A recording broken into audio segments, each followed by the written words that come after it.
Buenas tardes, tengan todos ustedes. Después de un panel muy interesante de una serie de aplicaciones que vimos en 3 distintas entidades, Zacatecas, Baja California Sur y Campeche, pues si se dan cuenta hay muchos de los insumos que vienen del propio instituto, pero también hay insumos que son propios de la gestión de las autoridades de cada uno de los estados, ¿no? Una de las riquezas, uno de los potenciales es poder combinar información propia con información pública que damos a conocer nosotros. El tema de las llamadas telefónicas, evidentemente es un ejemplo de esto.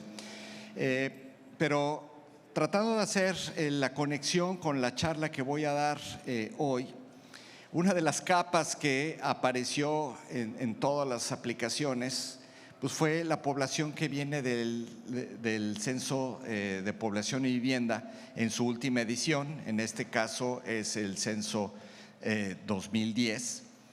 Y pues eso me da pie para comentar que estamos precisamente en el proceso de actualización del ejercicio censal, ¿no?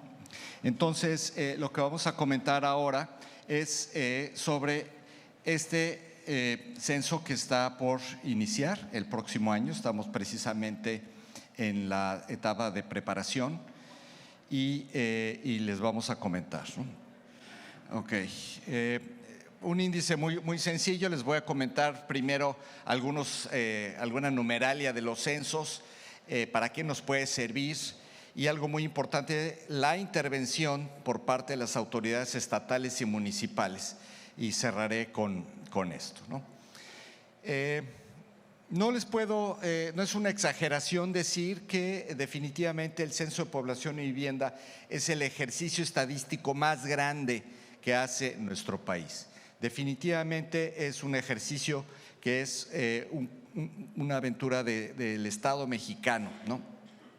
Y a través de este censo es donde obtenemos información que nos ayuda a identificar 2 grandes dominios de estudio: la población y las viviendas. Y en materia de población, tenemos primero y antes que nada que saber cuántos somos. Y lo segundo, caracterizar a esta población en una serie de características básicas: sexo, edad, escolaridad, estado de ocupación, etnicidad, etcétera. Y también algo muy similar en materia de viviendas. Primero la cuantificación: cuántas viviendas existen en México y qué características básicas tienen. Algo muy importante: el censo es la única herramienta o el único instrumento de captación que nos va a permitir identificar la ubicación con el mayor grado de especificidad o de granularidad de esta información. Ya no es solamente hablar de un estado, de Colima o de Zacatecas, sino ahora ya podemos irnos a nivel de localidad e incluso al nivel de manzana. Esto es la riqueza del censo. Es el único que me va a poder decir en la colonia Benito Juárez de la localidad fulanita cuántas mujeres y cuántos hombres hay y de qué edad tienen, ¿no? Para poder hacer esto, es un programa de muy altas dimensiones. Tenemos que recorrer los 2 millones de kilómetros cuadrados continentales que tiene nuestro país. Para eso vamos a tener que contratar alrededor de 200,000 personas en toda la República. De esos 200,000, alrededor de 150,000 directamente van a ser entrevistadores, o como los llamamos nosotros, censores. Vamos a adquirir alrededor de 186,000 dispositivos de cómputo móvil. Este va a ser el primer censo de población que se va a levantar en electrónico, y para eso estamos adquiriendo estos dispositivos de cómputo móvil, que son una especie de tableta o celular ligeramente más grande. Por cierto, las bases de la licitación pública internacional se publicaron el día 10 de mayo, así que por favor difundamos eso. Además va a haber otra serie de insumos que se van a requerir, algunos cuestionarios impresos, la minoría, y vamos a tener un desarrollo de sistemas importante, algo donde intervienen los estados y municipios donde nos apoyan fuertemente, son en los espacios físicos. Para poder alojar estas 200,000 personas a lo largo de los 2 millones de kilómetros cuadrados, necesitamos alrededor de 9,000 espacios físicos que nos sirven como oficinas de campo. Algunos comentarios metodológicos. Ya les decía, se va a levantar por medio de un dispositivo de cómputo móvil, pero a partir de una entrevista directa cara a cara.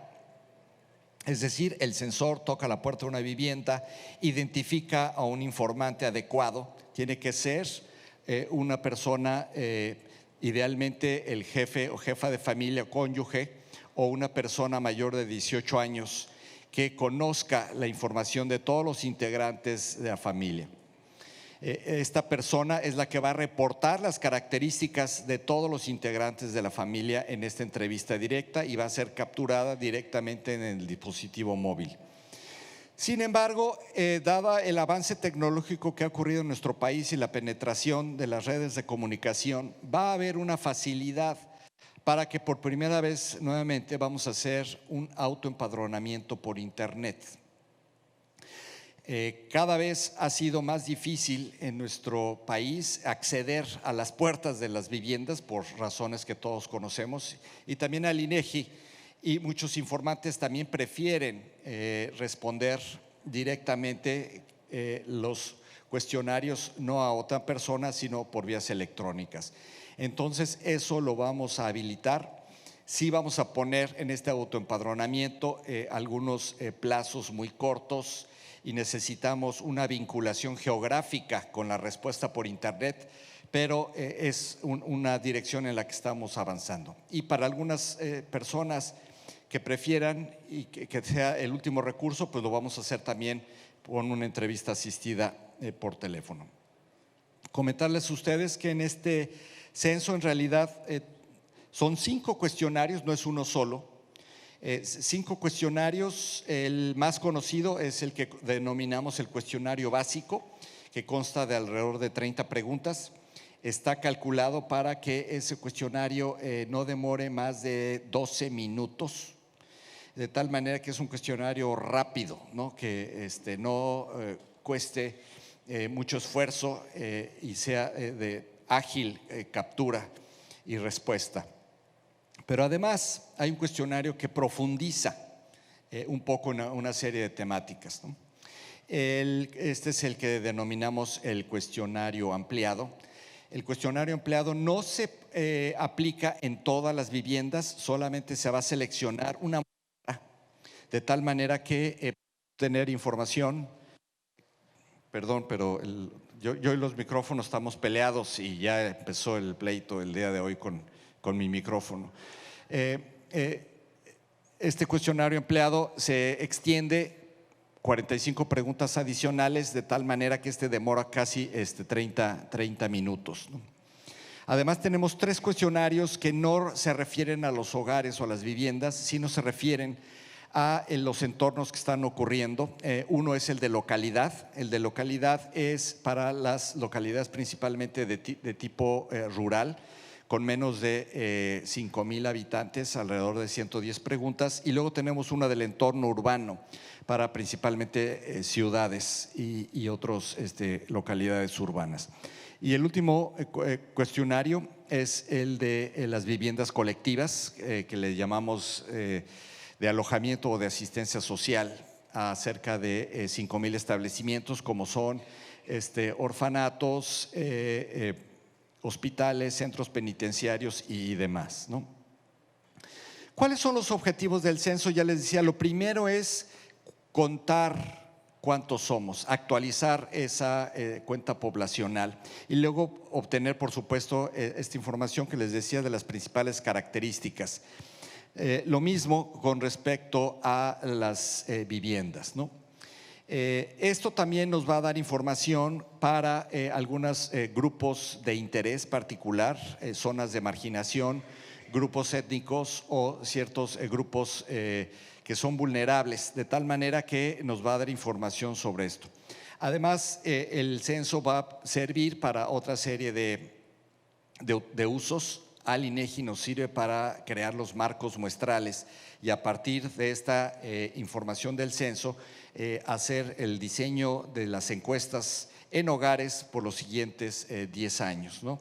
Y por supuesto al Consejo Nacional de Población y a los expertos demógrafos, pues les ayuda para hacer las proyecciones demográficas, ¿no? Es interesante porque esto es incluso a nivel municipal, no es nada más a nivel estatal. Esta lámina está muy cargada de información porque los temas que se cubren en el censo son muchos, ¿no?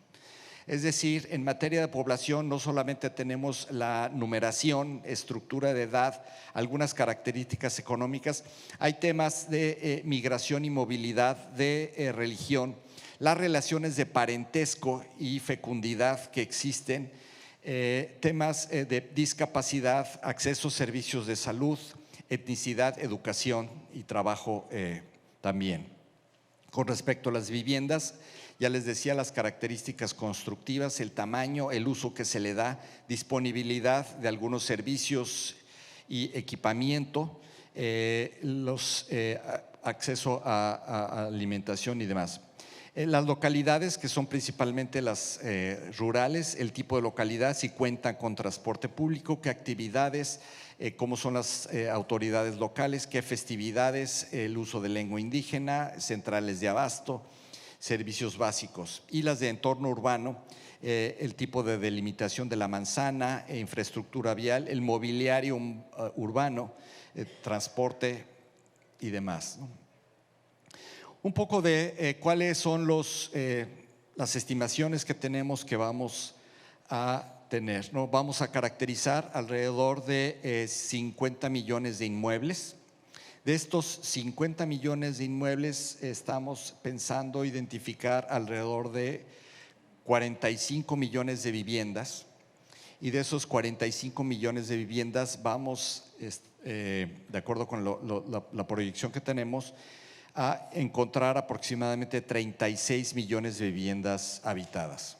Es decir, eso nos resta alrededor de 9 millones de viviendas en México que están o desocupadas o en ocupación parcial, ¿no? Y eso pues están repartidos en distintos municipios, estados, principalmente con vocación turística, pero no exclusivamente. Por supuesto, también vamos a actualizar la cartografía para hacer todo esto, y eso es muy importante porque ahí van a participar, como voy a comentar a continuación, las autoridades de los distintos órdenes de gobierno. Esto pues va a ser de alrededor de casi 200,000 localidades pequeñas, y luego también la cartografía de manzanas en casi 4,000 localidades de más de 2,500 habitantes. En este ejercicio estamos estimando que vamos a encontrar en el próximo año 128 millones de habitantes en nuestro país, o de residentes habituales en el país, ¿no? Esto es un 14% más que en el censo de población, es decir, todas las herramientas que nos han presentado pues, se van a tener que actualizar porque la población en promedio va a ser 14% más de lo que estaba indicado en las OBIES y las demás herramientas. Vamos a seguir todavía con un índice de masculinidad por debajo del 1, con proporción del total de la población, 51% de mujeres y 49% de hombres, ¿no? Evidentemente va a haber muchos otros fenómenos que van a estar ocurriendo, el envejecimiento paulatino que está ocurriendo en nuestro país. Fechas de lo que está ocurriendo. El levantamiento en campo, el operativo masivo, va a ocurrir durante el mes de marzo del próximo año. Es un operativo que está diseñado para llevarse a cabo en un tiempo express, alrededor de 4 semanas se recorren los 2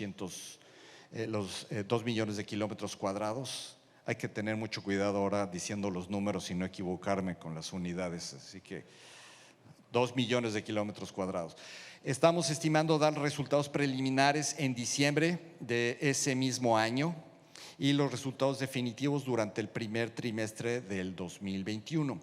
Aquí, muy importante, el uso de los dispositivos de cómputo móvil nos va a facilitar una serie de procedimientos de validación de manera automática en el mismo dispositivo y luego la integración de la información, hacerla mucho más expedita, de tal manera que podamos acelerar el reporte de esta información en las fechas y en los plazos establecidos. ¿Para qué nos sirve la información? Este es una sección que se antoja a veces un poco redundante, pero vale la pena recordar cuáles son los distintos usos que se le puede dar.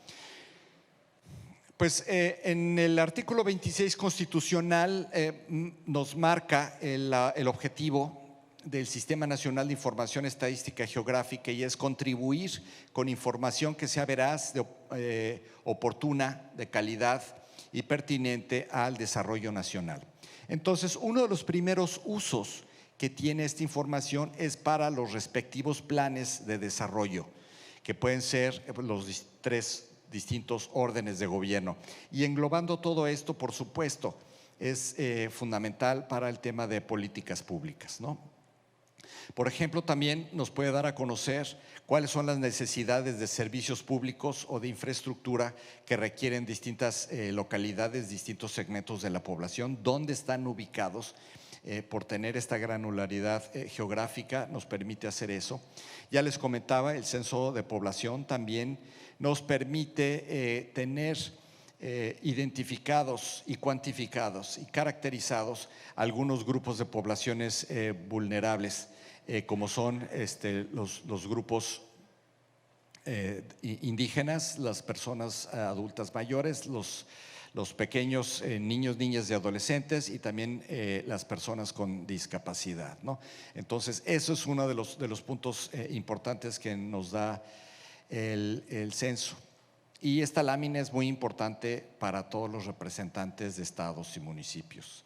Yo no les tengo que recordar, pero parte de las reglas de distribución de los recursos a estados y municipios, los fondos para las aportaciones, pues dependen de manera crucial de la estimación de la población en cada uno de los estados y municipios.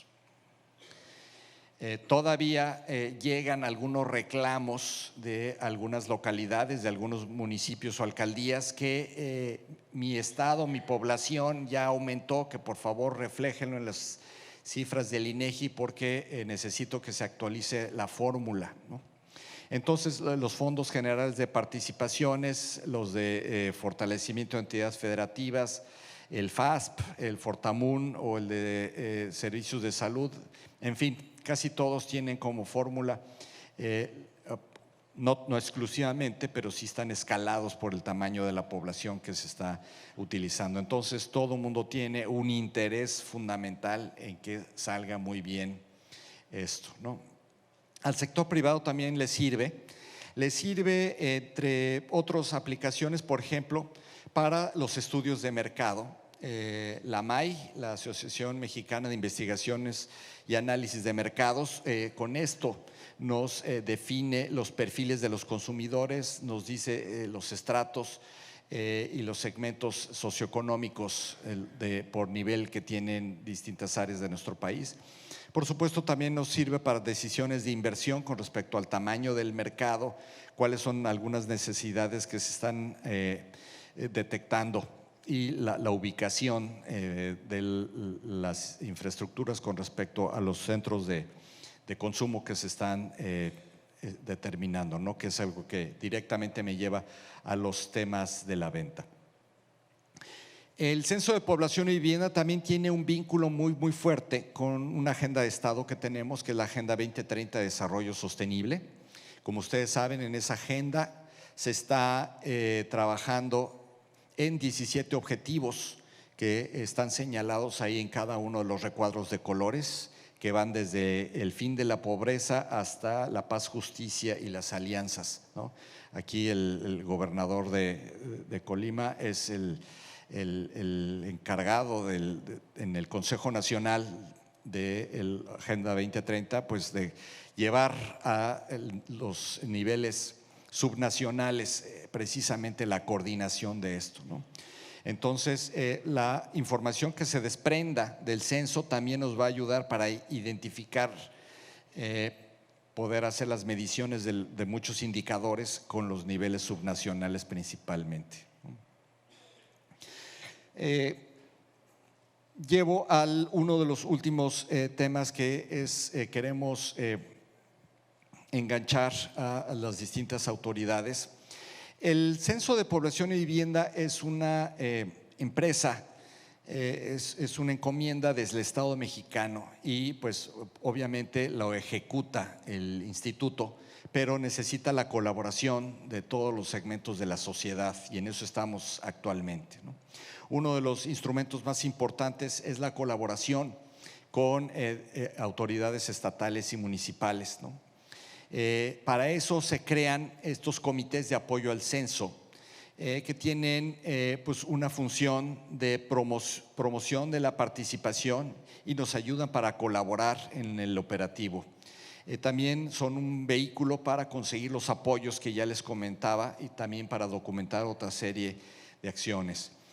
La idea es que estos comités de apoyo al censo, el comité estatal, pues esté presidido por el gobernador, la gobernadora o la jefa de gobierno y haya equivalentes en los municipios, ¿no? ¿Cuáles son las principales acciones que se promueven en estos comités de apoyo al censo? Muy importante, nos ayudan a validar el paquete cartográfico, es decir, lo ideal es que antes de que estemos recorriendo todas las localidades, las manzanas, ya haya un entendimiento de los límites económico-administrativos y de distintos espacios de cartografía. Es muy importante que no se nos olvide que hay un nuevo desarrollo, es muy importante que tengamos reconocimiento si algún área desapareció o hubo una reubicación, si hay desplazamientos humanos que los podamos identificar. Todo eso corresponde en el paquete cartográfico. También nos ayudan para la concertación de aulas y oficinas, es donde les solicitamos su generosidad para poder proveernos de estos espacios para que sean los puntos de operación en campo. También es muy importante para acciones en materia de seguridad. No es trivial, ahorita estamos todavía en campo en los censos económicos y pues conforme o en congruencia con reportes de prensa y demás, pues también hay más dificultades para acceder a los informantes, ¿no? Y los censos económicos han tenido una situación de mayor renuencia por parte de los informantes. Entonces, pues esta situación que es muy amplia en nuestro país de dificultades en materia de seguridad, pues estos comités nos pueden ayudar para alertar a las autoridades en materia de seguridad, para prevenir que vamos a estar en campo y hacer toda la difusión que se tenga que hacer, ¿no? Que es precisamente el cuarto punto. Muchas veces la gente no sabe que estamos en campo y tenemos que correr la voz entre todos. Recordemos una cosa muy importante del censo. El censo de población y vivienda tiene una vocación universal.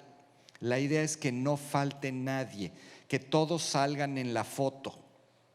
Y entonces necesitamos que todos conozcan que estamos contándolos. Y por eso el apoyo en difusión, sector público, sector privado, académico, iglesias, sectores sociales, estamos solicitando su apoyo en la difusión de esto. Y por supuesto, esto también, estos comités de apoyo al censo nos ayudan al seguimiento del operativo para que sepamos cómo va avanzando, ¿no? En su momento, la Junta de Gobierno del INEGI tomará un acuerdo y lo publicará en el Diario Oficial con respecto al inicio de las actividades censales de manera formal, y es en ese momento cuando se procede a instalar estos comités de apoyo. Cierro con algunas consideraciones, con algunas reflexiones finales.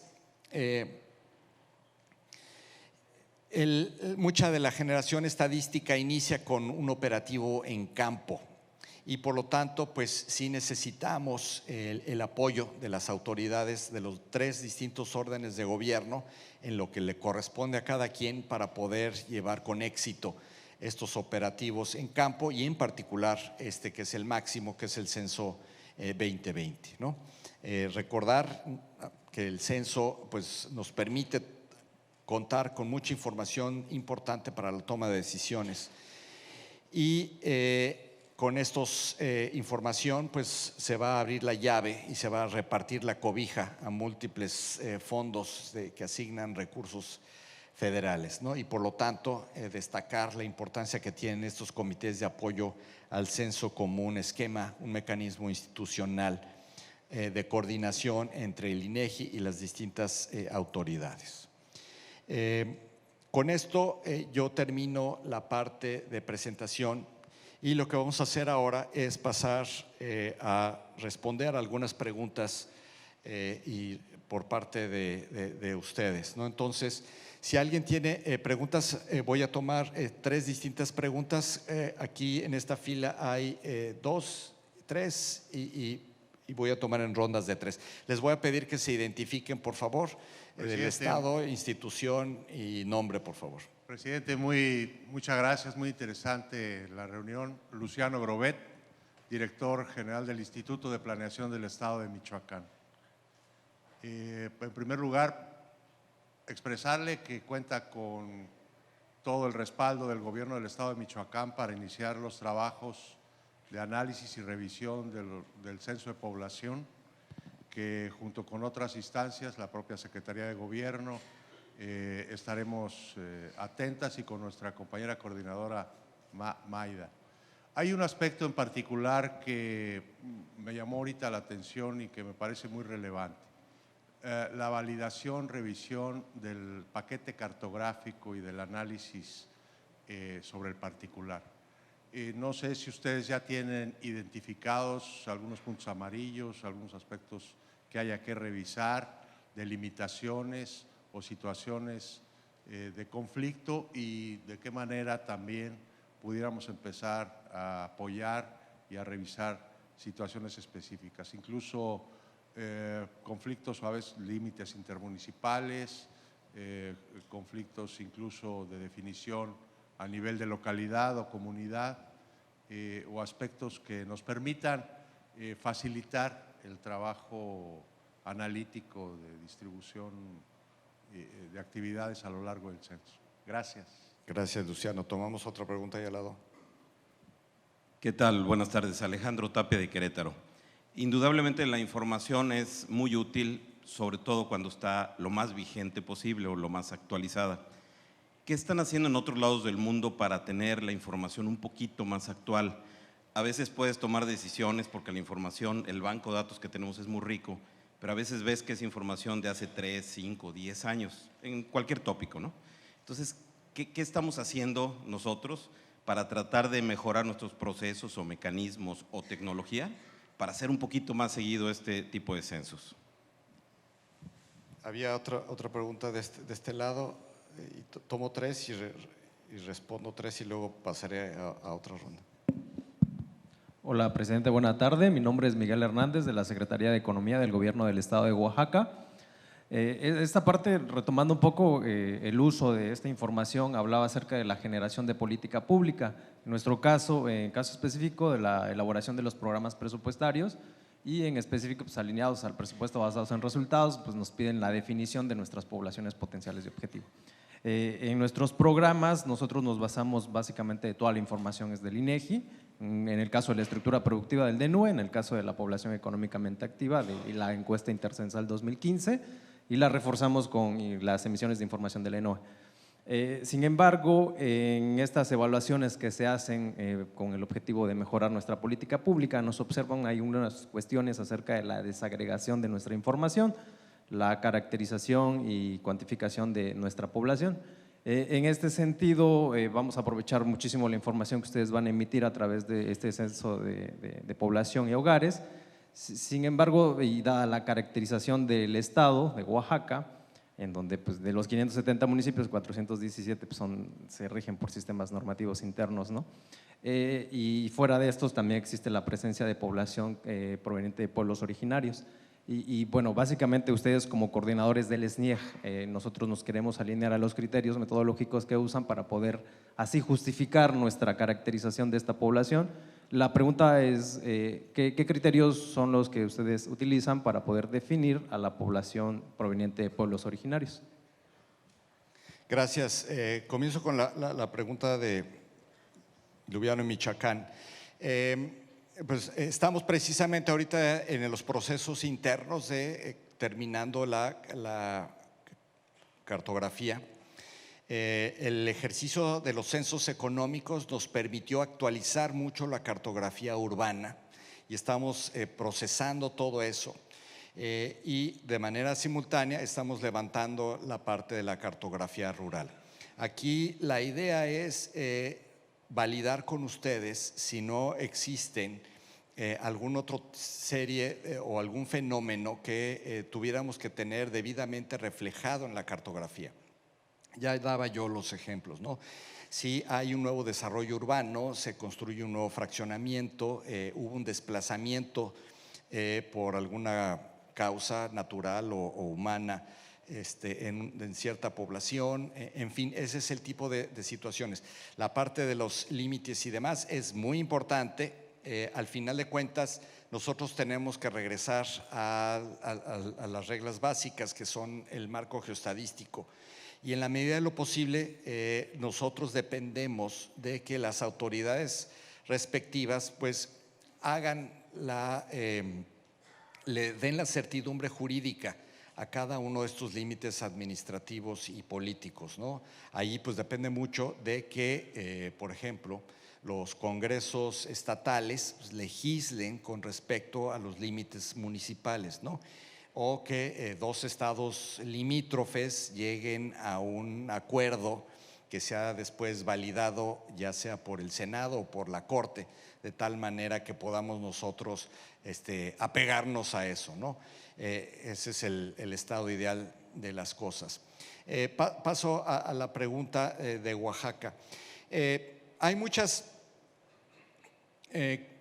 consideraciones internacionales, recomendaciones y experiencia en el levantamiento de este tipo de información, de tal manera que lo que se ha venido haciendo es recurrir a unas formulaciones que a lo largo del tiempo hemos confirmado que es la mejor manera de hacer esa indagación. Concretamente, desde finales del siglo antepasado, siglo XIX, se comenzó con los primeros censos de poblaciones modernos en nuestro país y ya desde ese momento se identificaba, según la denominación de aquella época, la población indígena. Y con el paso del tiempo se ha venido actualizando, pero se ha mantenido una formulación muy similar, ¿no?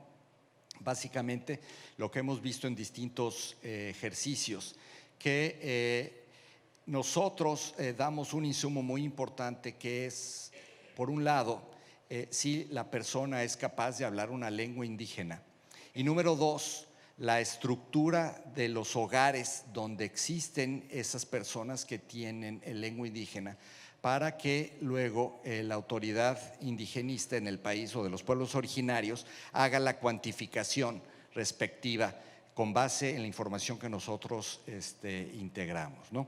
Se ha aprobado en el pasado el tema de la autoadscripción. Es un tema que sobre todo se ha venido refiriendo para la población afrodescendiente o los afromexicanos. Allí hay un tema que por los números y por el entendimiento no ha sido tan consensuado el utilizar ese tipo de formulación, pero vendrá definitivamente el censo de población conforme a las mejores prácticas y las pruebas que hemos hecho cognitivas. Paso a la última pregunta, a Alejandro del Querétaro. ¿Qué se está haciendo en otros lados? Esta pregunta está buenísima porque me permite decir hacia dónde deberíamos aspirar. El año 2020 coinciden los censos de población en realidad en casi todos los países del mundo. Hay algunos que están desfasados 1 o 2 años. Pero, por ejemplo, España por primera vez va a levantar un censo con base en registros administrativos. Es decir, en España existe el llamado DNI, el Documento Nacional de Identidad, y con base en eso y una buena integración de ese registro, se puede saber cuántas personas hay. Hacia allá estamos moviéndonos en el INEGI y en México, aunque pues hay una serie de limitaciones que estamos tratando de ir rompiendo, ¿no? El equivalente que tenemos en México es la CURP, la clave única del registro de la población. Tiene muchas dificultades y el Registro Nacional de Población viene con ideas de tratar de mejorar, ¿no? Entonces, hacia allá es donde debemos de movernos. En el Inter, algo que estamos iniciando en el INEGI es aprovechar los operativos continuos que tenemos en campo para la identificación de nuevos desarrollos y tratar de hacer una estimación de la población más oportuna, que es durante los periodos intercensales, ¿no? Normalmente los años acabados en 5 teníamos un conteo o encuesta intercensal que daba una estimación y nos ayuda a completar y no tener esos rezagos, y ahora queremos hacer algo un poco más continuo con la cuenta poblacional basado en la actualización del Marco Nacional de Viviendas. Es lo que podría yo comentarles, ¿no? Vamos a tomar otra ronda de preguntas. Había de este lado, no los he tomado. Adelante, por favor, el micrófono ya está ahí en tus manos.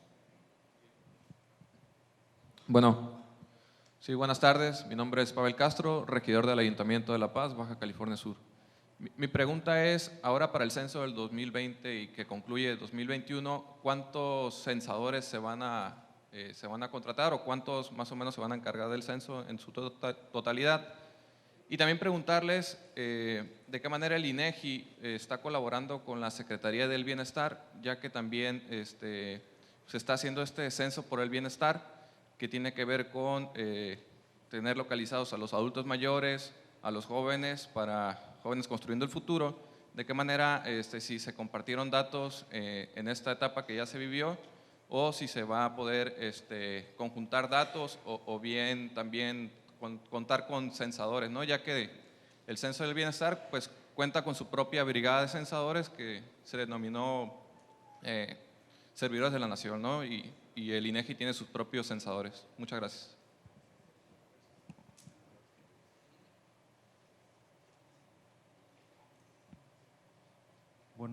Buenos días, Alberto Partida del Instituto de Planeación de Tepic Nayarit. Muy en específico en el tema del análisis del entorno urbano, ¿cuáles son las novedades respecto al censo del 2010 en este censo del 2020?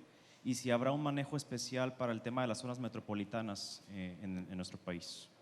Gracias.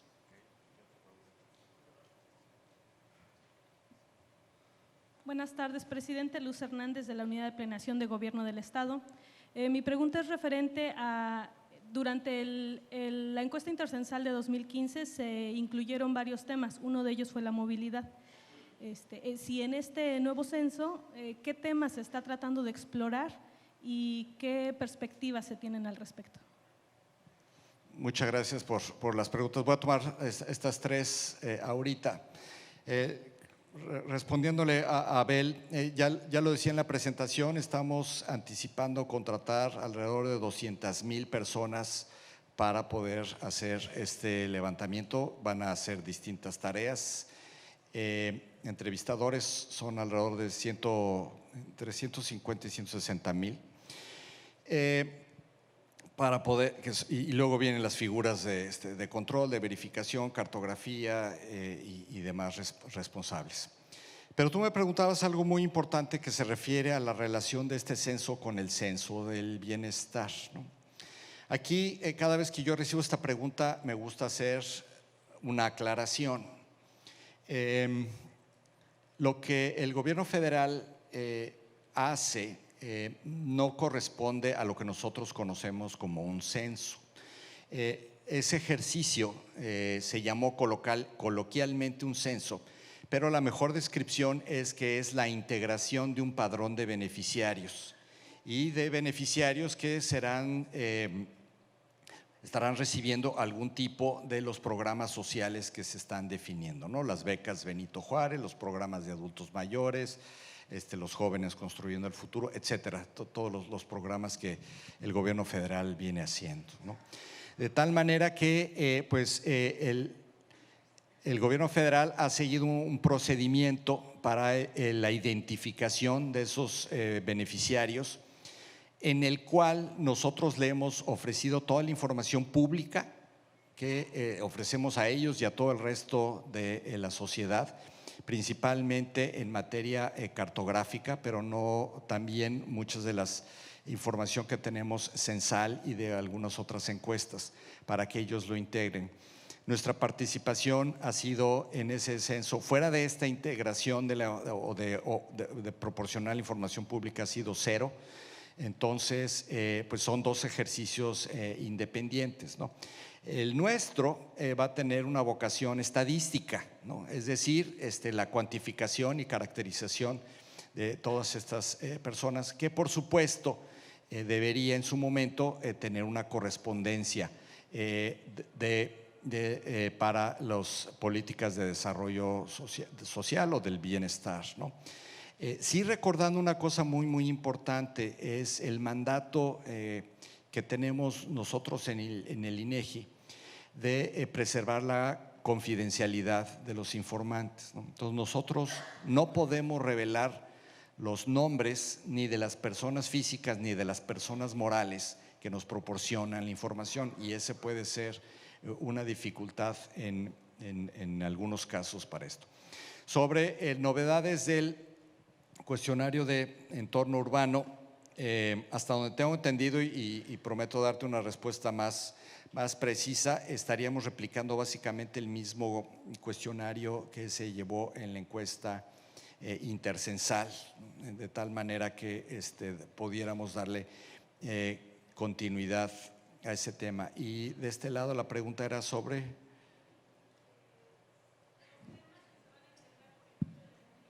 movilidad. El tema de movilidad es muy difícil. La ciudad, el Estado de México tuvieron el levantamiento de una encuesta de origen y destino que nos encantaría llevar a otras entidades de otras áreas metropolitanas. Esa era otra de las preguntas, la integración de áreas metropolitanas. Eso se puede hacer a posteriori con la distinta visibilidad de los polígonos. Pero en cuestión de movilidad, el tema es que requiere de geografías que pueden ser mucho más complicadas que las que tradicionalmente se están manejando en el ejercicio censal, es decir, las típicas de estado, municipio, localidad, AGEP, manzana, quizá no son las pertinentes para la determinación de la movilidad. En otras palabras, la aproximación que se está haciendo al tema de movilidad en el Censo de Población 2020 es nuevamente a nivel municipal, que fue el mismo que se manejó también en la encuesta intercensal, ¿no? Y fundamentalmente para los temas escolares y laborales, ¿no? Que como dos de las causas. Teníamos más preguntas de este lado, aquí junto a la cámara. Adelante, por favor. ¿Qué tal? Muy buenas tardes. Agradecerle la plática. Mi nombre es Raúl Paz Noriega, vengo de la Secretaría de Fomento Turístico de Yucatán. Yo tenía una pregunta, una inquietud, saber si el censo de 2020 estará considerando algunas preguntas de carácter regional o local que pudieran ser propuestas por parte de los gobiernos estatales, es decir, si lo consideró o lo va a considerar y cuál sería el mecanismo para acceder a ellas. Saber cuál es el costo que va a tener para el país levantar este importante instrumento de información estadística. Y por último, dado que vengo del tema del área turística, saber si se está considerando algún convenio con la Secretaría de Turismo Nacional muy independiente del tema del censo, para aprovechar las estadísticas de cuentas satélite de turismo y censos económicos. Sabemos que a fines de la administración pasada se hizo un ejercicio interesante que nos permitió conocer a los estados a través de los censos económicos cuánto aportaba el turismo a las economías estatales, porque pues el turismo es una actividad transversal que abarca muchas ramas de actividad. Bueno, son esas dudas. Muchas gracias. Muy buenos días, bueno, buenas tardes ya.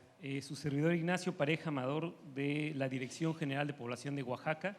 En Oaxaca estamos haciendo una revisión voluntaria del seguimiento que se le hace a los Objetivos de Desarrollo Sostenible, los 17 objetivos, y justamente mi pregunta va derivada de esto. O sea, el INEGI tiene un ejercicio donde identifica 169 indicadores para México, 49 a nivel estatal y 9 a nivel municipal. En este censo 2020 se tiene planteado ampliar el número de indicadores al que podrían ubicarse para dar seguimiento a los ODS, teniendo en cuenta que, bueno, a nivel global estamos hablando de 232 indicadores. Muchas gracias. Gracias. Respondo las preguntas. Ya hicimos la socialización de todos los distintos cuestionarios.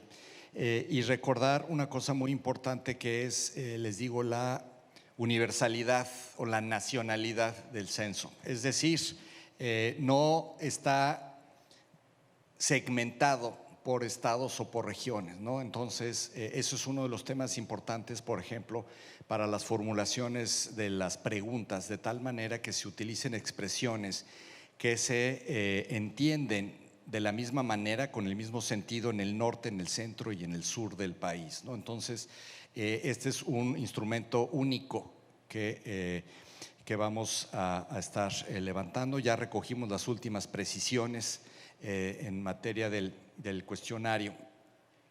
En materia de estadística de turismo, eso se está recogiendo sobre todo en los censos económicos. Ahí es donde estamos identificando todos los establecimientos que están realizando algunas de las actividades que se identifican con la actividad turística. No todo es nada más hotelería, sino también temas desde servicios, entretenimiento y algunas otras actividades que se identifican precisamente en la cuenta satélite del turismo, para la cuantificación de todas las actividades al respecto. Nosotros vamos a continuar con la estimación de esta estadística. Recordarles que desde mediados del año pasado hicimos una transferencia de la estadística de viajeros internacionales de parte del Banco de México al INEGI.